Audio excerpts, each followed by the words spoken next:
Assalamualaikum warahmatullahi wabarakatuh. Waalaikumsalam warahmatullahi wabarakatuh. Bismillahirrahmanirrahim. Alhamdulillahi rabbil alamin. Wassalatu wassalamu ala ashrafil anbiya'i wal mursalin, imamil muttaqin, sayyidil ghurril muhajjalin, sayyidina wa maulana Muhammadin wa ala alihi wa ashabihil mujahidin at-tahirin, amma ba'du. Saudara-saudara kaum muslimin rahimakumullah. Dalam kehidupan ini, pada satu sisi memang kita harus melaksanakan berbagai kegiatan amal ibadah. Tetapi pada sisi lain, kita juga harus menjaga jangan sampai amal ibadah yang sudah kita kerjakan itu dihancurkan oleh sikap kita sendiri. Bahwa kita sudah sholat, alhamdulillah. Bahwa kita sudah zakat dan memberikan sedekah, syukur. Bahwa kita sudah melaksanakan ibadah haji, thayyib. Apakah dengan demikian amal kita sudah menjadi banyak? Nanti dulu. Jangan berbangga hati dan puas diri. Pada kesempatan yang berbahagia ini, saya ingin menyampaikan satu hadis yang diriwayatkan oleh Imam Ad-Dailami, di mana Rasulullah sallallahu alaihi wasallam pernah bersabda, "Sittatu asya'in tuhbitul a'mal." Ada 6 perkara yang bisa menghancurkan amal yang sudah kita kerjakan. Salat yang sudah kita kerjakan itu, zakat yang sudah kita bayarkan itu, haji yang sudah kita tunaikan itu, bisa dihancurkan oleh 6 perkara ini.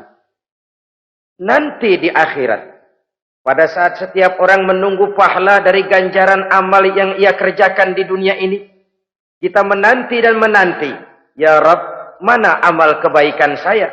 Mana pahala kebajikan yang saya lakukan? Hasilnya tidak ada. Amal yang kita kerjakan dihancurkan oleh sifat-sifat yang akan kita kemukakan pada pertemuan kali ini. Yang pertama yang bisa menghancurkan amal adalah al-istighalu bi'uyubil khalqi. Orang yang terlalu sibuk mencari-cari aib dan kekurangan pada diri orang lain. Habis waktunya hanya untuk mengorek-ngorek celah orang, sementara ia lupa pada aib dan celah dirinya sendiri. Sifat seperti ini menghancurkan amal yang sudah kita kerjakan. Sedangkan baginda Nabi mengajarkan, tuba liman syaghalahu aibuhu an uyubin nas. Beruntunglah orang yang kekurangan pada dirinya menyebabkan dia sibuk sampai ia tidak sempat mencari-cari aib dan kekurangan pada diri orang lain. Saudara-saudara kaum muslimin rahimakumullah. Sibuk mencari aib orang tentu bukan dengan tujuan positif. Latar belakangnya kadang-kadang karena jealous, karena hasud, kecemburuan sosial. Sore, pagi, siang, malam kita korek-korek kesalahan orang dengan target hancur martabatnya, jatuh kehormatan dirinya, hilang nama baiknya, dilupakan dan terisolir dari tengah-tengah masyarakat. Perbuatan yang demikian sungguh terlalu amat sangat kejam. Salat kita, puasa kita, haji kita bisa dihancurkan jikalau kita terlalu sibuk mencari-cari aib orang lain. Muslim dengan muslim itu bersaudara. Kalau kita menganggap muslim yang lain adalah saudara kita, maka aibnya adalah aib kita, kekurangannya juga adalah kekurangan kita. Pada saat kita melihat pada dirinya terdapat kekurangan, tugas kitalah menutupi. Ini yang dijamin oleh Nabi, man satara musliman satarahullahu fid dunya wal akhirah. Siapa yang menutupi aib dan celah orang-orang beriman, Allah akan menutupi aib dan celaknya di hari akhirat nanti. Zaman sekarang, zaman gosip. Zaman sekarang, zaman isu. Sehingga hal yang 1 meter pun dapat jadi 5 meter. Yang 5 meter dapat saja menjadi 10 meter. Kita sibuk membumbui hal-hal yang kita tidak tahu duduk perkara yang sebenarnya. Bahkan lebih celaka, kadang-kadang kita malah sok tahu. Memberikan vonis dari sudut pandang kita sendiri. Adalah tidak bijaksana jika kita mengukur baju orang lain dengan badan sendiri. Baju orang lain kita ukur pakai badan kita. Tentu saja enggak pas. Begitulah. Terlalu sibuk mencari-cari aib orang lain. Menghancurkan amal ibadah yang sudah kita kerjakan. Na'udzubillah summa na'udzubillah. Kadang-kadang hadir majelis taklim di pengajian. Ngaji setengah jam. Ngomongin orang 2 jam setengah. Tekor, defisit. Belum bergeser dari majelis taklim.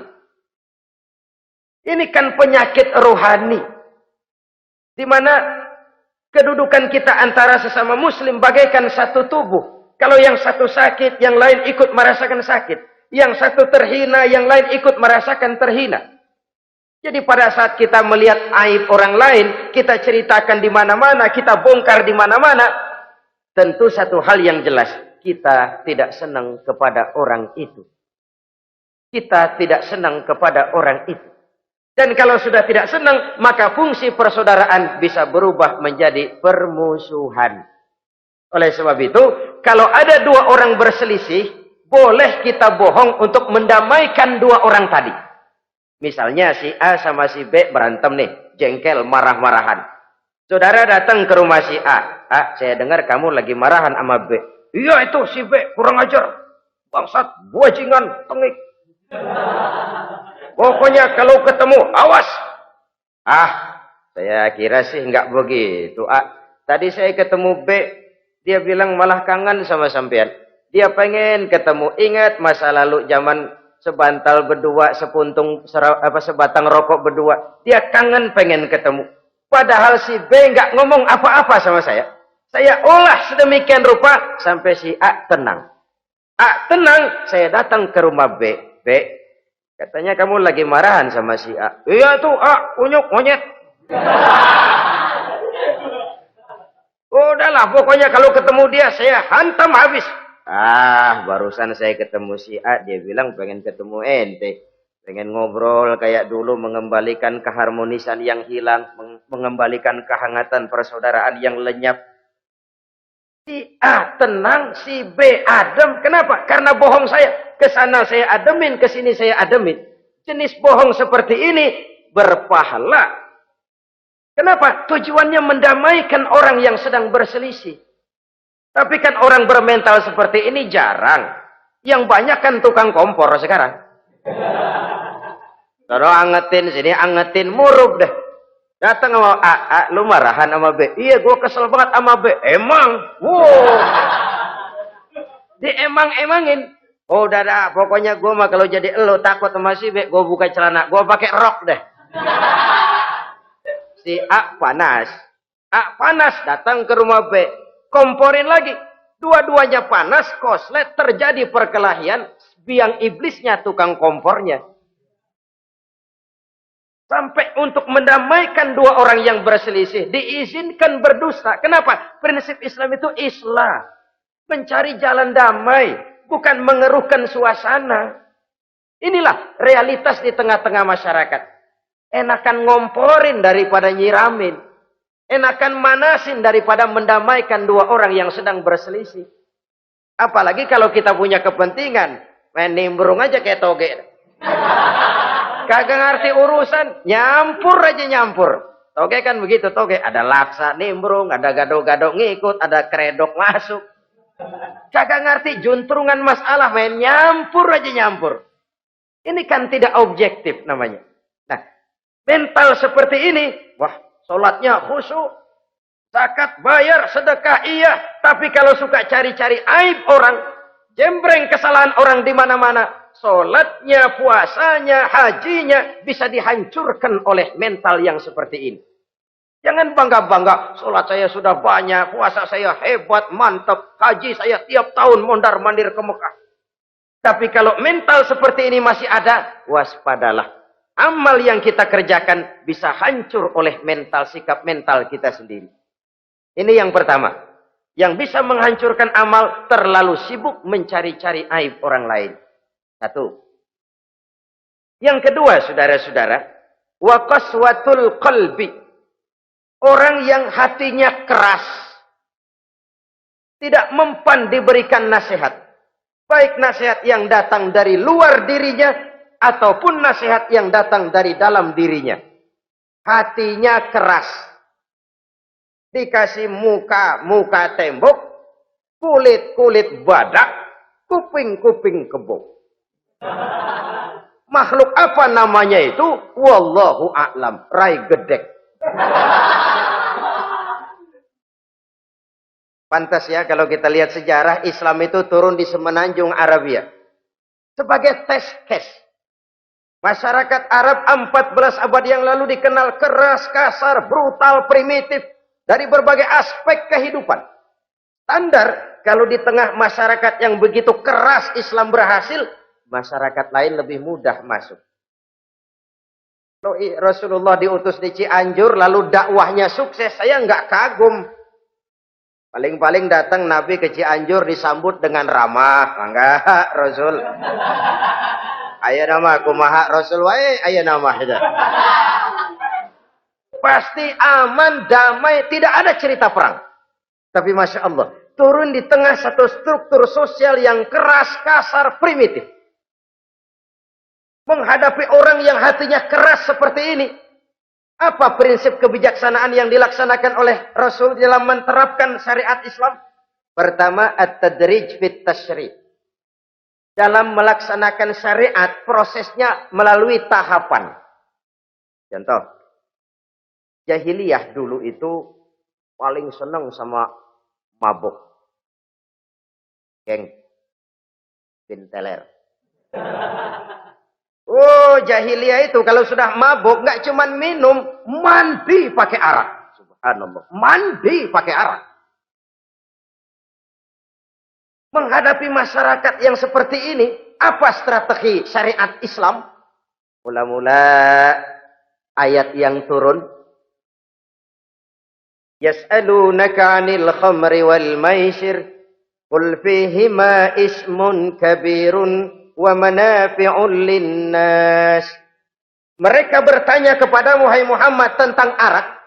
Katakan, arak itu ada manfaatnya tapi juga ada bahayanya. Bahayanya lebih besar daripada manfaatnya. Tidak diharamkan dulu, tidak. Cuman dikasih sen. Teler emang enak. Melayang ke langit. Cuman ada bahayanya. Bahayanya lebih besar daripada manfaatnya. Dikasih gambaran, dikasih sen. Tidak diharamkan mutlak dulu, tidak. Bertahap dikit dulu. Nih. Urusannya begini nih. Ada manfaatnya, tapi ada bahayanya. Bahayanya lebih besar daripada manfaatnya. Jak rasio berpikir. Setelah tahu bahayanya lebih besar, kan dikit-dikit mulain jauh. Mulain ngurangin, jaga jarak. Setelah ada jarak, turun peringatan kedua. La taqrabus salata wa antum sukara. Jangan dekati sholat kalau kamu lagi mabuk. Sholat sehari semalam 5 kali. Berarti 5 kali mereka harus jaga diri. Jangan sampai mabuk. Makin jauh. Setelah jauh sekali, kira-kira tidak goyah. Turun vonis. Innamal khamru wal maisir wal ansabu wal azlamu rijsun min amali syaitan fajtanibu la'allakum tuflihun. Arak itu najis, kotor, perbuatan setan. Jauhi. Pasti kamu akan beruntung. Baru timbul hukum haramnya. Orang udah nggak kaget. Kenapa? Pagi-pagi udah dikasih sen. Bahayanya lebih besar. Kalau sholat jangan, kalau mabuk jangan mendekati sholat. Makin jauh. Ini tahapan. Sama juga kita kan. Begitu jebrol lahirnya cuman susu ibu. Gedean dikit sang Ambon. Kan gitu. Gedean dikit pisang ulek. Gedean dikit nasi. Udah gede bener jengkol jijelin. Proses. Coba bayi begitu lahir kasih pisang batu, tenggeng. Gak kuat. menerima, belum waktunya. Ini proses yang dilaksanakan oleh strategi syariat Islam untuk mengobati penyakit qaswatul qalbi ini. Keras hati. Syariatnya bertahap. Tidak drastis. Tidak kalau sudah begitu ya mesti begitu. Tidak. Konsep kedua, taklilut takalif, menyedikitkan beban. Coba kita lihat, seluruh konsep agama, kalau kemampuan melaksanakan perintah berkurang, stressing perintahnya ikut turun. Angkat tuh beras 100 kilo. Nggak kuat pak, 30 kilo dulu deh. Ntar balik lagi, lama-lama juga habis. Ini konsep untuk mengobati qaswatul qalbi, bertahap. Semua perintah agama itu begitu. La yukallifullahu nafsan illa wus'aha. Allah tidak memberikan beban kecuali sesuai dengan kemampuan yang dimiliki oleh seseorang. Kalau kemampuan melaksanakan perintah berkurang, stres perintahnya juga ikut menurun. Salat wajib diri. Kalau mampu. Gak bisa pak salat berdiri. Salat dengan berbaring. Kalau mampu. Berbaring gak bisa pak. Pinggang kurap. Salat pakai isyarat. Kalau mampu pakai isyarat tidak bisa. Dalam hati setiap kemampuan melaksanakan perintah berkurang, stres perintahnya juga menurun. Taklilut takalif ini juga salah satu strategi mengantisipasi kerasnya hati. Nah.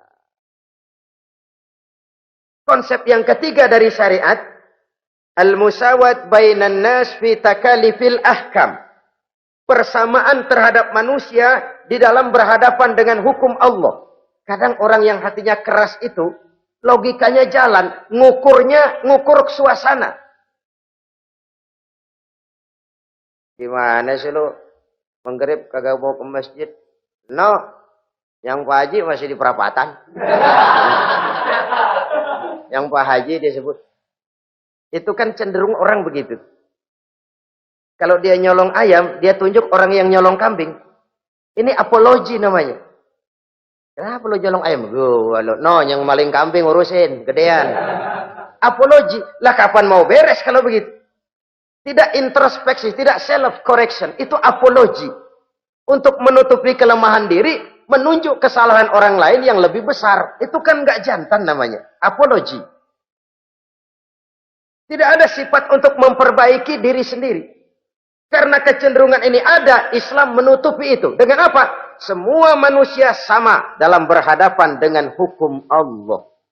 Gak ada iri hati dalam hukum Islam ini. Salat wajib. Wajib. Bagi siapa? Yang sudah balik dan mampu. Terhadap semua strata. Jenderal wajib, kopral wajib. Apalagi hansip. Tidak ada fasilitas. Wah kamu jenderal nggak apa-apa dah. Sembahyang setahun 2 kali. Idul Fitri aja sama Idul Adha. Enggak tuh. Semua manusia sama dalam berhadapan dengan hukum Allah. Itu yang Nabi ingatkan. Orang-orang sebelum kamu dahulu hancur. Umat-umat sebelum ini rusak binasa. Kenapa? Karena mereka, kalau orang kecil berbuat salah, hukum cepat-cepat ditegakkan. Tapi kalau yang besar berbuat salah, mereka diam pura-pura tidak tahu. Jadi apa ini? Yang namanya mafia peradilan, bukan cuma zaman ayeuna. Sejak zaman sebelum Islam, Nabi sudah mengingatkan. Mereka dahulu hancur. Kenapa? Kalau orang kecil berbuat salah, hukum buru-buru ditegakkan. Rame-rame dikeroyokin. Giliran yang gede berbuat salah, diam pura-pura enggak tahu. Hukum pakai pandang bulu. Saudara-saudara kaum muslimin, rahimakumullah. Oleh karena itu, orang yang keras hati, itu bisa merusak amalnya sendiri. Enggak mempan nasihat, rai gedek, muka-muka cuek. Baik nasihat yang dari luar, maupun nasihat yang dari dalam, enggak mempan. Kan dalam hidup ini ada nasihat dari luar, dari orang lain. Bisa dari fenomena kehidupan. Ini juga nasihat. Oh, dia itu kaya, tapi pelit. Hatinya begitu ya. Katanya menteleng. Itu kan nasihat. Itu kan nasihat. Oh, dia waktu berkuasa tapi zalim, matinya begitu. Perutnya pancung.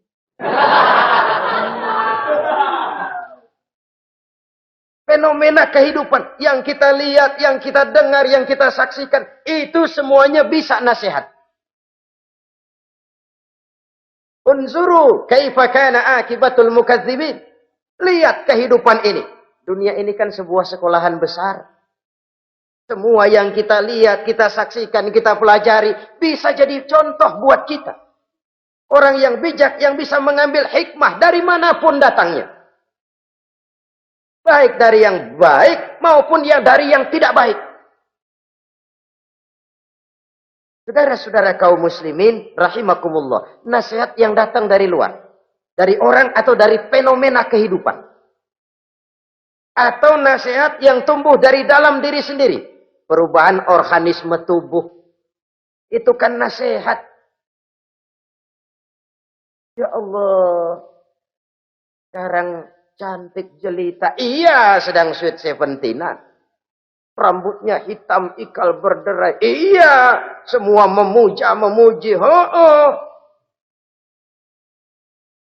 Alisnya katanya laksana semut beriring. Dagunya bak pauh dilayang. Kalau dia senyum, semua orang terpesona. Sekarang 50 tahun yang akan datang, coba senyum, kabur orang. Fenomena kehidupan. Apa yang tidak berakhir? Kenapa harus keras hati? Kita kata kita berkuasa, berapa hari kita punya jabatan? Kita kata kita kaya, berapa banyak harta kita? Kita kata kita alim, kita tahu. Apa yang kita tahu dari semesta jagat raya ini? Lalu apa yang tidak berakhir? Korun yang katanya kaya, mati itu. Fir'aun yang katanya gagah, mati. Napoleon Bonaparte, the Lion of Europe, singa daratan Eropa, mati. Saking matinya, mati.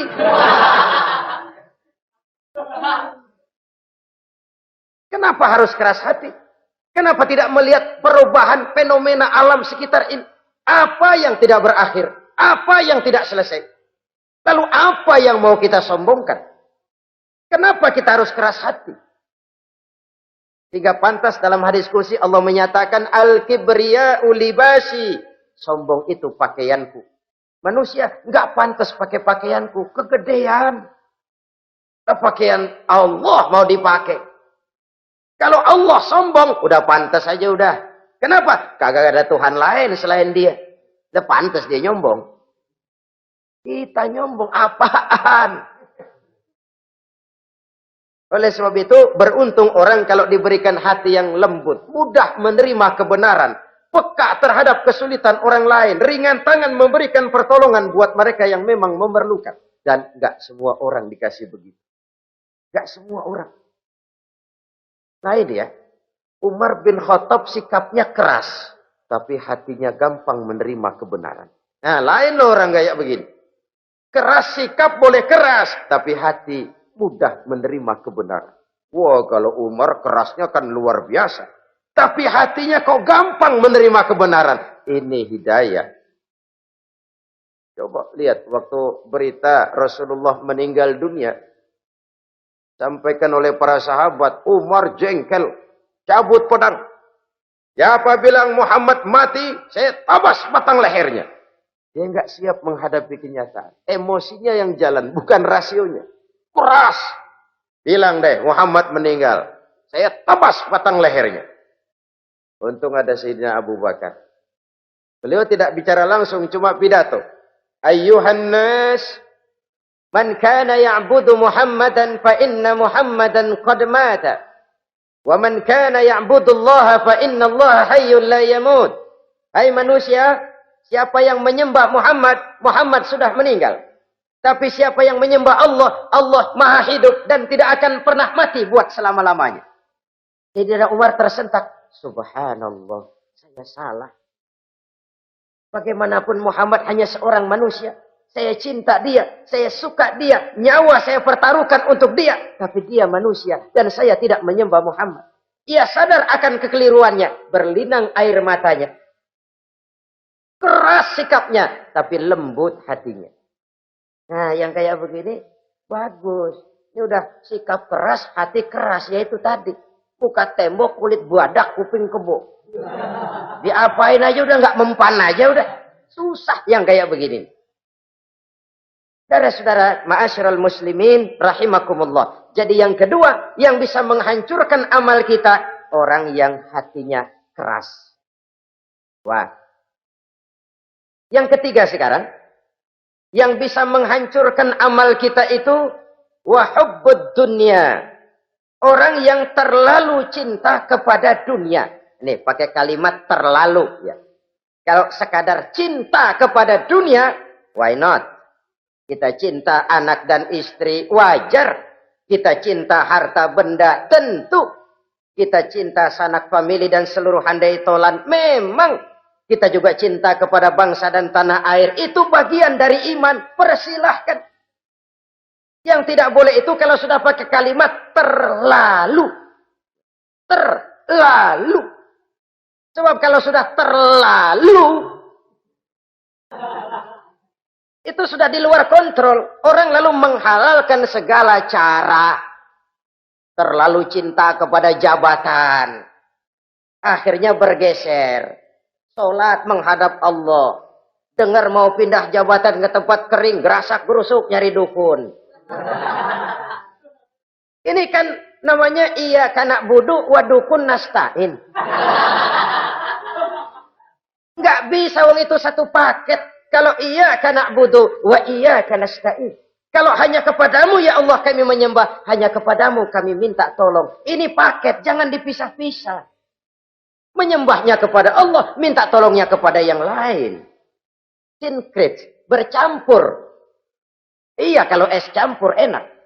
Tapi kalau agama dicampur dengan yang lain, nggak enak rasanya. Sama juga begini, ada gelas ya. Kalau sepenuhnya diisi bensin, itu ketahuan. Bisa diminum motor. Kalau sepenuhnya diisi air putih, jelas bisa diminum orang. Tapi begitu separuh diisi bensin, separuh diisi air putih, kacau dah. Motor minum, mogok. Orang minum, mabok. Dijual juga nggak laku. Kenapa? Sinkret. Maka Allah pesan, wala talbisul haqqa bil batil. Jangan kau campur aduk yang hak dengan yang batil. Saudara-saudara kaum muslimin rahimakumullah. Begitulah terlalu cinta kepada dunia sering menyebabkan orang out of control. Bergeser dari garis yang telah ditentukan oleh Allah. Apalagi di zaman sekarang ini. Persaingan hidup makin tajam. Tensi ekonomi semakin tinggi. Gaya hidup semakin konsumtif. Sementara lapangan kerja semakin sulit. Orang kadang kehilangan harga diri untuk mencapai sesuatu yang bernama dunia, lalu menghalalkan segala cara. Sebab itu jangan korbankan keabadian akhirat dengan kesenangan dunia yang cuma sebentar ini. Jangan sia-siakan keabadian akhirat dengan kesenangan dunia yang kadang fata morgana ini. Cintailah dunia, tapi sekadarnya saja. Sebagai ladang untuk menanam bagi kepentingan di akhirat nanti. Terlalu cinta kepada dunia bisa menghancurkan amal yang sudah kita kerjakan. Ini yang ketiga. Yang keempat, waqillatul haya. Orang yang sedikit rasa malunya. Rasa malu merupakan bagian daripada nilai-nilai keimanan. Apabila rasa malu berkurang, artinya nilai iman juga ikut menurun. Kita melihat sekarang ini banyak orang pakai pepatah Arab dalam hidup ini. Bul ala zamzam fatu'raf, kata orang Arab. Kalau kepengen terkenal, kencingi sumur Zamzam. Itu bakal ngetop ke seluruh dunia. Sumur Zamzam dikencingin. Itu akan terkenal ke seluruh dunia. Terkenal apanya? Terkenal gilanya.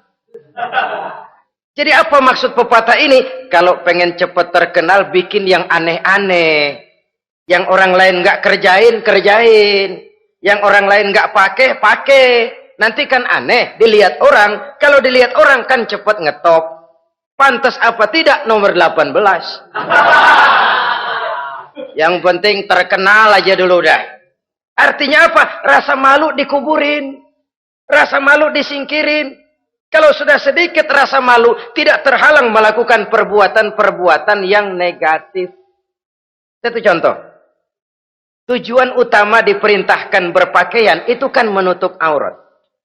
Tapi Rasul pernah mengatakan, satu saat nanti akan muncul perempuan, nisaun, kasiyat, ariyat, ma'ilat, mumilat, ru'usuhunna ka'asnimatil bukhtil ma'ilat.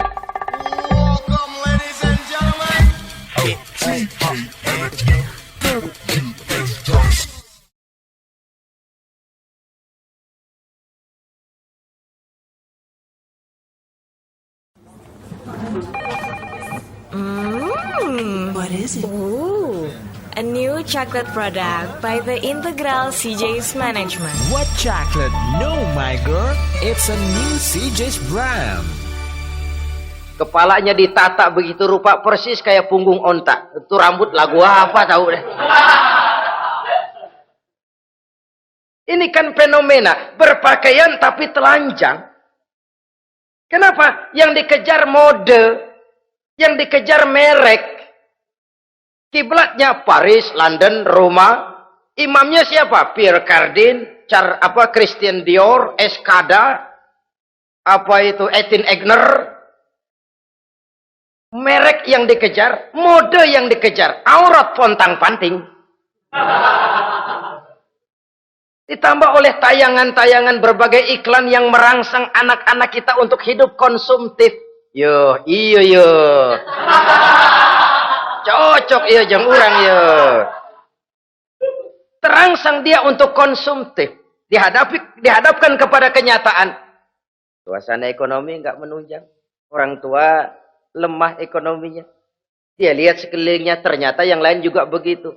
Banyak teman senasib kumpul. Disingkirkan rasa malu.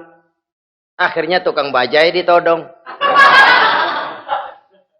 Qillatul haya, sedikit rasa malu. Kalau sedikit rasa malu, dia tidak terhalang lagi melakukan perbuatan-perbuatan yang negatif. Dan itu berarti menghancurkan amal-amal yang lain. Sebab itu budaya malu ini sangat penting. Coba kalau dia hinggap di hati seorang pejabat. Pejabat yang punya rasa malu, Masya Allah, membawa manfaat yang besar buat rakyatnya.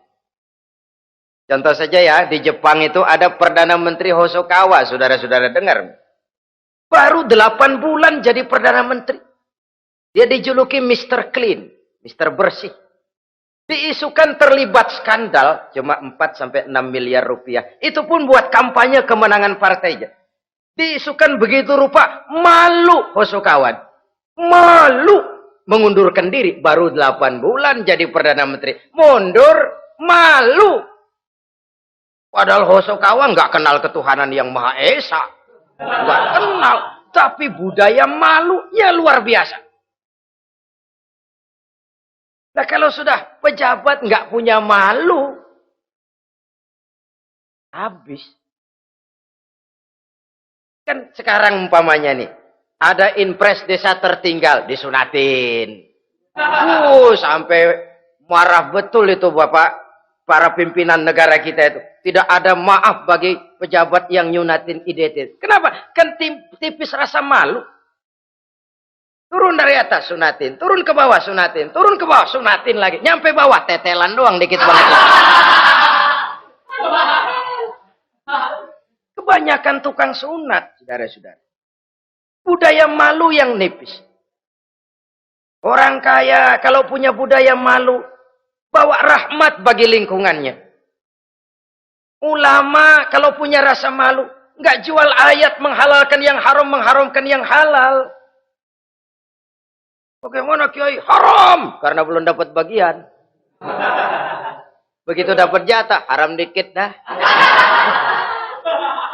Kiamat umat kalau sudah kayak begini. Budaya malu di segala strata sekarang ini menipis. Dan itu tentu berangkat dari kualitas keimanan. Ini yang perlu dipompa ke permukaan. Dan dilematis memang sering terjadi. Satu contoh, pada satu sisi kita menggalakkan proyek pariwisata. It's okay, kita perlu devisa. Tapi pada sisi lain kita harus menjaga nilai-nilai luhur dari budaya bangsa kita.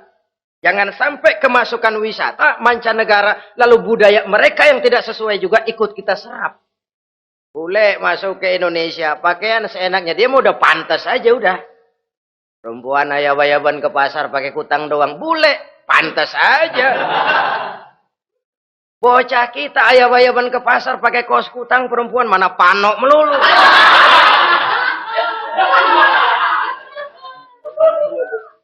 Menipisnya budaya malu. Ada standar. Bahwa mode, hal kedua. Merek apalagi. Yang pertama itu menutup aurat. Dari sisi berpakaian saja. Kalau anak-anak kita diracuni oleh yang namanya mode, diracuni oleh yang namanya merek, dia akan terbuai hidup dalam alam kepalsuan. Sekarang ini hidung pesek bisa dibikin mancung. Kulit keriput jadi kenceng. Operasi plastik. Pada sisi lain pengaruh duit juga luar biasa. Ya aki-aki keriput kalau habis gusuran kenceng lagi. Pasaran keras lagi. Oleh sebab itu budaya malu ini perlu kita kembangkan. Supaya di semua strata sosial memiliki budaya yang namanya malu. Sederhana memang, tapi tidak semudah mengucapkannya. Sampai-sampai dijadikan taruhan al-haya'u minal iman. Rasa malu itu bagian daripada iman. Dan malu yang tertinggi, kalau sudah punya malu kepada Allah, itu puncak. Puncaknya di situ. Kalau cuma malu sama mertua, ngaling aja dikit, dia kagak tahu deh. Kalau cuma malu kepada petugas keamanan, terlalu banyak tempat yang mereka nggak lihat. Tapi kalau sudah budaya malu kepada Allah, tidak sejengkal tanah pun terhalang dari pengetahuan Allah. Ini nantinya juga punya pengaruh sosial.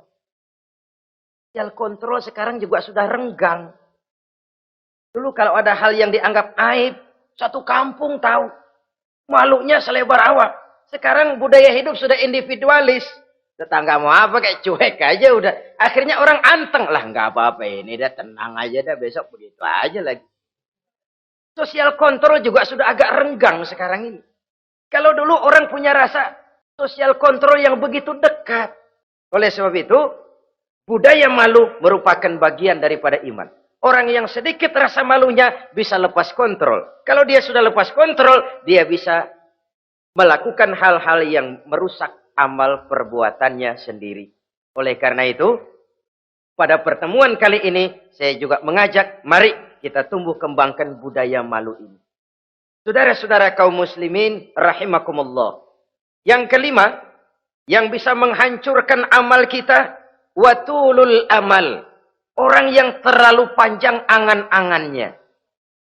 Hidup dalam bayangan. Kakinya tercabut dari alam realitas. Mengharap burung terbang tinggi, tapi punai di tangan cepat-cepat dilepas. Akhirnya burung di tangan terlepas, punai juga tidak datang.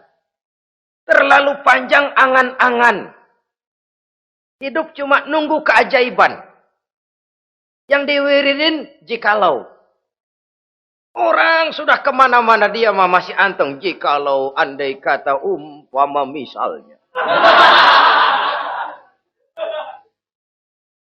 Islam bukan agama orang pemalas yang selesai sholat lalu berpangku tangan. Ada orang yang cuma sujud saja rezekinya mengalir. Ada.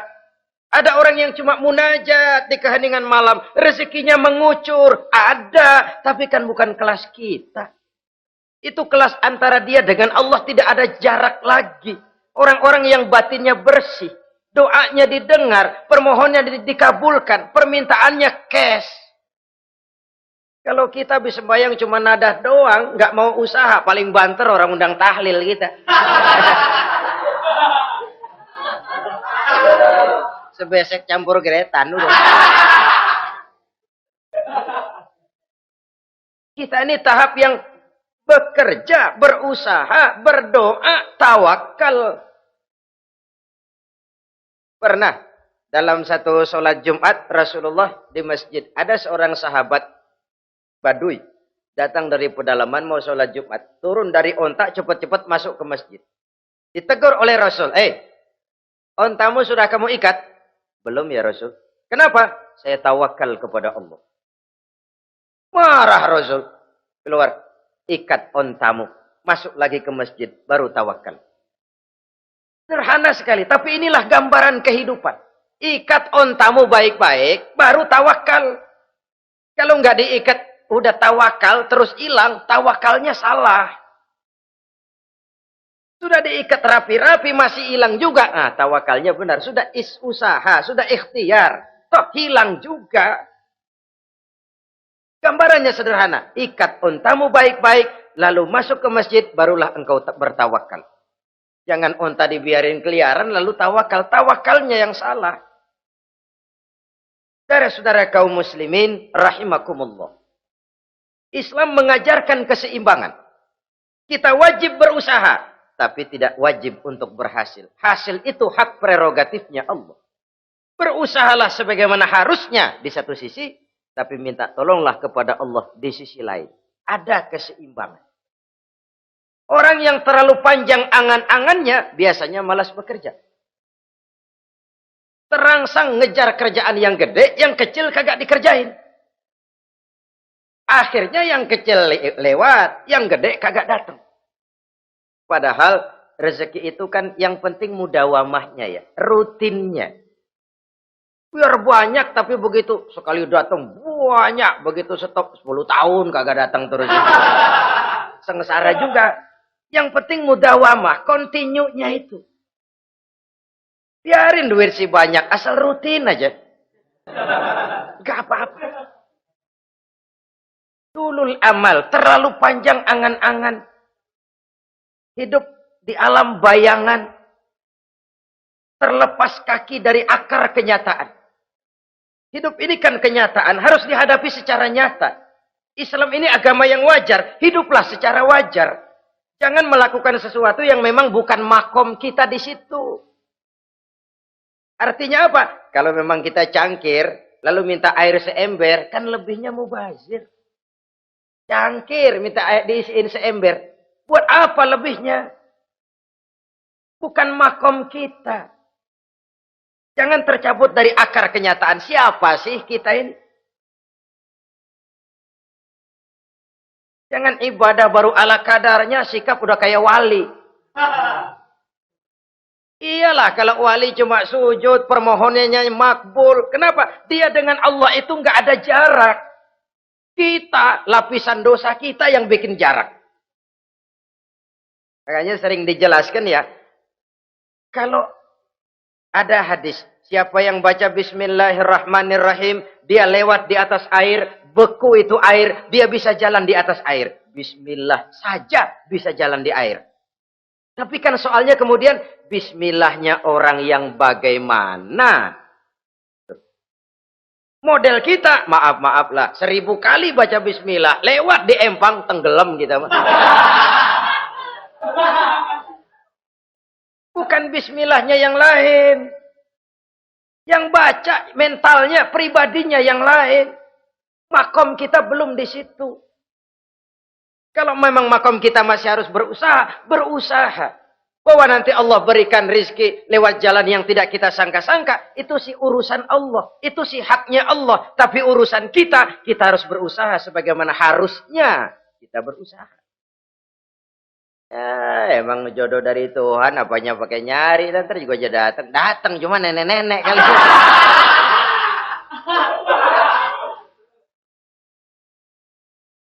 Bekerja, berusaha. Jangan terlalu panjang angan-angan. Hiduplah secara nyata, apa adanya, yang wajar-wajar saja.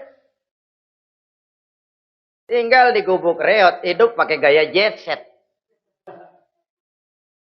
Ngagul dah. Sama merek mobil kenal banget, mobil orang-orang. Udah bukan main kalau ngomong deh. Di atas awan hidupnya. Di atas awan. Ngomong kagak ada yang kecil. Gak pakai juta udah. Miliar. Triliun. Ngerokok tetap aja ngombe. Silahkan mengharap burung terbang tinggi. Tapi punai di tangan jangan dilepas. Realitas apa? Idealisme boleh terbang setinggi langit. Tapi kaki tetap berpijak di alam realitas. Ayo kita ngambil contoh dari Rasulullah Sallallahu Alaihi Wasallam. Rasulullah itu kan dikasih mukjizat. Fasilitas. Tapi nggak ngandelin. Buktinya apa? Nabi hijrah ke Madinah. Itu kan manusia. Posisi kita terjepit. Ayo hijrah, hijrah, berangkat. Gak ngandelin Tuhan. Pojokin nih, dikepung. Kirim deh apaan kayak biar pada mampus nih orang ini. Enggak tuh. Enggak. Walaupun beliau punya mukjizat.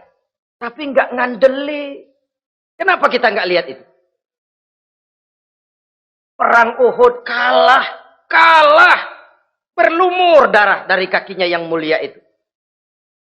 Kalau ngandelin mujizat, apa pantas Nabi kakinya sampai berdarah? Apa pantas sampai kalah? Kenapa enggak rekes, simsalabim, hancur musuh? Tidak, beliau tidak tercabut dari akar kenyataan. Beliau manusia, hidup dan berjuang secara manusiawi. Perkara Allah mau kirimkan mukjizat, itu haknya Allah. Waktu di Taif, saudara masih ingat. Dilontari dengan batu, menghindar ke kebun anggur. Turun malaikat Jibril, Muhammad, innallaha amaroni an uti'ak. Allah perintahkan saya datang menemuimu di sini untuk mendengar komandomu. Sekarang apa mau kamu? Kalau mau kau orang Taif yang melontari kau dengan batu hancur, saat ini saya angkat Jabal Uhud. Saya timpakan mereka biar mati semua. Bagaimana? Dalam keadaan terpojok, dilemparin batu, dikeroyokin, menghindar ke kebun anggur, turun Jibril nawarin bantuan. Apa jawab Nabi? Jangan Jibril. Jangan. Saya diutus bukan buat ngancurin orang. Saya ini rahmah bagi alam. Tapi kamu disambitin. Biarin. Saya berjuang jangka panjang Jibril. Kalau sekarang mereka ingkar. Barangkali nanti anak-anaknya mau beriman. Saya tungguin anak. Kalau anaknya kafir lagi Muhammad. Cucunya. Oh susah Muhammad, susah. Kenapa? Bagaimana bapak, begitu anak. Enggak begitu. Lalu mau kamu apa? Saya mendoakan mereka. Allahumma hdi qaumi fa innahum la ya'lamun. Ya Allah, berikan hidayah kepada mereka yang nyambitin saya. Karena mereka enggak tahu. Disambitin, berdarah, yang nyambitin didoakan. Pada satu sisi ini menunjukkan tingginya akhlak Nabi. Pada sisi lain ini menunjukkan Nabi juga mengatur strategi secara manusia. Tidak simsalabim. Tidak tercabut dari akar kenyataan. Padahal kita kalau lagi kepepet, ada yang nolongin, kan demen banget. Kali mah kalau kita yang jadi nabi tuh, disambitin orang, turun Jibril, bagaimana hancurin? Sikat Jibril dah. Habisin aja, habisin. Hijrah ini usaha ikhtiar manusiawi. Perang kalah manusiawi. Putra tercinta wafat, berlinang air mata, manusiawi. Sakit, manusiawi. Padahal punya mukjizat. Tapi nggak ngandelin. Semua nabi juga gitu. Nabi Musa dikasih tongkat. Tapi berapa kali tuh tongkat dipakai? Waktu ngelawan tukang sihir. Waktu nyebrang di Lautan Merah. Itu aja. Selebihnya Nabi Musa berjuang secara manusia, berusaha. Gak mentang-mentang punya mukjizat tongkat, tiap dapat kesulitan, awas tongkat.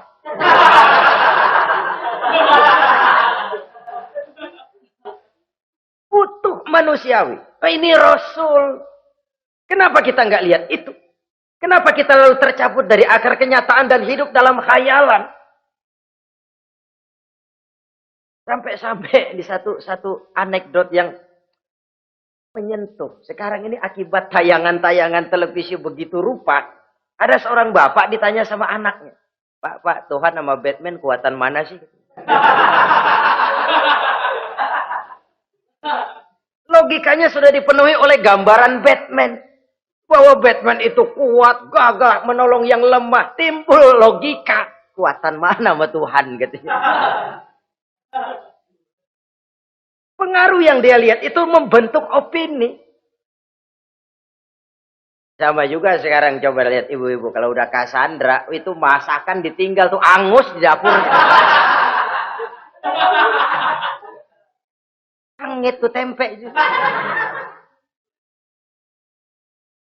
Saudara-saudara kaum muslimin, rahimakumullah. Begitulah yang kelima, yang bisa menghancurkan amal kalau orang terlalu panjang angan-angan. Hiduplah secara wajar karena Islam memang agama yang wajar. Jangan melakukan sesuatu yang memang bukan makom kita di situ. Jangan melakukan sesuatu yang memang bukan posisi kita di situ. Kullun ya'mal ala syakilatih. Jangan minta ayam menggonggong. Jangan minta kambing mengeong. Bukan bagiannya. Bukan bidangnya. Sama juga orang ngomong, apaan mubalik kerjanya ngomong doang. Sekarang kan zaman pembangunan. Mana ada mubalik ngurus irigasi. Nah, kalau mubalik ngurus irigasi, apa lurah mau ngajar fikih? Jangan tercabut dari akar kenyataan. Toh prinsip modern saja mengajarkan the right man on the right job. The right man on the right place. Orang harus ditempatkan sesuai dengan bidangnya. Jangan tercabut dari akar kenyataan. Inilah kita dan inilah yang harus kita lakukan. Hidup ini kenyataan. Hadapilah secara nyata. Perkara Allah mau membuat yang lain, itu hak prerogatif Allah. Bukan urusan kita. Yang terakhir saudara, yang keenam yang bisa menghancurkan amal kita. Wa zalimun la yantahi. Perbuatan zalim yang tidak sanggup dihentikan. Zalim kepada Allah. Zalim kepada makhluk. Atau zalim kepada diri sendiri. Ada orang zalim kepada Allah. Begini banyak nikmat yang diberikan Allah. Nggak sanggup dah kita ngitungnya. Dari bangun tidur sampai tidur lagi nikmat nggak pernah berhenti itu. Bahkan kita tidur sendiri. Sadar nggak kita waktu tidur nggak berdaya? Coba ketika kita ngorok pulas, andai kata kecoa 16 masuk ke kuping kita. Siapa yang mau jagain? Siapa yang mau jagain? Nikmat. Belum pernah nikmat Allah berhenti. Begini banyak nikmat yang diberikan. Dan Allah cuma minta satu. Syukuri nikmat itu. Kalau kamu syukuri, aku tambah. Kalau kamu ingkar, asal tahu saja azabku itu pedih, kata Allah. Orang yang zalim kepada Allah. Orang yang tiap hari memakan nikmat Allah. Tapi enggak pernah mensyukurinya. Akaltum ni'mata rabbikum walam tashkurulah. Kamu makan nikmat Tuhanmu. Tapi enggak pernah kamu bersyukur kepadanya. Itu zalim kepada Allah. Pak, dalam hidup ini kan kita dikasih waktu 24 jam sehari semalam. Sehari semalam, 24 jam. 24 jam itu Allah kan nggak minta semua. 5 waktu saja kau lapor kepadaku. Sholat. Sholat kalau bagus, 10 menit kan. Taruh dah tuh, sholat bagus. Kilat, 5 menit dah. Kilat khusus 2 menit. Cepet dia nggak pakai perangko. Taruhlah yang menengah kita ambil 5 menit. Kalau 5 waktu, 5 kali 25, 5 kali 5 berarti 25 menit untuk lapor. Hei manusia, aku kasih kau hidup 24 jam. 25 menit kau lapor. Banyak yang berat.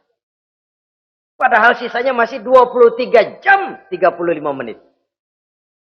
Buah gambaran zalim kepada Allah. Padahal zalim kepada Allah yang rugi bukan Allah. Se-ASEAN tidak ada yang sujud. Apa Allah tekor? Apa Allah lalu berhenti jadi Tuhan? Apa Allah lalu jadi lemah? Tidak. Zalim kepada Allah artinya juga zalim kepada diri sendiri. Lalu zalim kepada sesama makhluk. Kadang tidak kita sengaja. Karena itu dalam Islam tidak ada kebebasan mandiri. Ya contohnya ya, kita beli radio. Kita setel di rumah kita sekeras-kerasnya. Terus dalam hati nih, radio gue. Beli gue, pakai duit gue. Gue setel di rumah gue. Sekeras-kerasnya, urusan apa sama orang? Kata kita. Tetangga kita kan boleh juga ngomong begitu. mata gue. Yang ngantuk gue. Gue tidur di kamar gue. Ngapa suara radio lu masuk kemari? Ini kebebasan saya nyetel radio dibatasi oleh kebebasan tetangga saya yang mau tidur. Kalau saya perturutkan nafsu saya sudah zalim kepada dia. Zalim kepada orang lain. Dan yang banyak tidak kita sadari, zalim kepada diri sendiri. Membiarkan diri hanyut dalam munkarat dan tanpa ada usaha untuk menghentikannya. Tidak ada orang yang bisa mencelakakan diri kita terus-menerus kalau bukan diri kita sendiri. Tidak ada yang bisa menyelamatkan diri kita kalau bukan kemauan kita yang tinggi untuk menyelamatkannya. Allah sudah ciptakan kita dalam bentuk yang paling mulia. Fi ahsani taqwim. Dari sekian banyak makhluk yang diciptakan Allah, tidak ada yang sekomplit, seindah, secantik manusia. Ini harus dijaga. Jangan posisi yang sudah tinggi ini kita rendahkan sendiri. Fi ahsani taqwim posisi kita. Tapi kita rendahkan. Kita kembali asfala safilin. Posisi yang paling rendah. Kita zalimi diri kita sendiri. Karena itu, zalim kepada Allah, zalim kepada orang lain, zalim kepada diri sendiri, akarnya sama, mendatangkan kerugian. Dan bisa merusak amal yang sudah kita kerjakan. Oleh karena itu, mari sama-sama kita berusaha. Pada satu sisi kita melaksanakan amal ibadah sebagaimana yang seharusnya, tapi pada sisi lain kita menjaga nilai-nilai ibadah. Jangan sampai hancur oleh perbuatan kita sendiri. Sekianlah jumpa kita kali ini. Insya Allah kita lanjutkan di lain kesempatan. Terima kasih atas segala perhatian. Mohon maaf atas segala kekurangan. Usikum wa nafsi bitaqwallah. Wassalamualaikum warahmatullahi wabarakatuh.